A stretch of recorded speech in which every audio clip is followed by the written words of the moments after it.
So, what's up guys? Ngayon po ay papakitaan ko po kayo kung paano magkaroon ng ibang gamit sa Minecraft.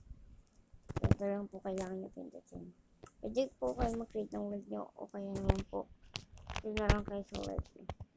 Hanapin nyo yung education edition. Yun.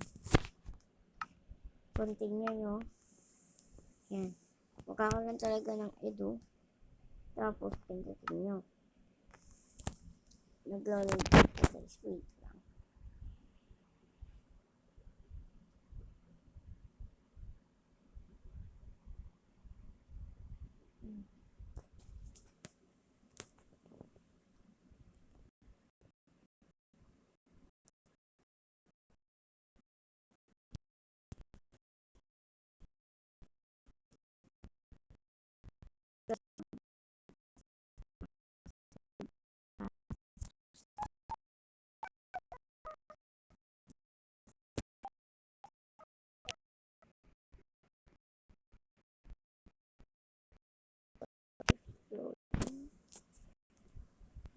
Guys, ayan na. Malapit na tayo. Malapit na.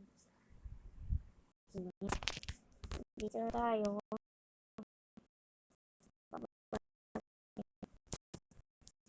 Tignan itong gamit ko. Hindi po. Sapato. Yan lang ang bagong gamit.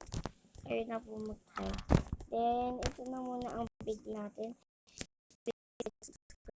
Sana pa rin magustuhin. Bye-bye!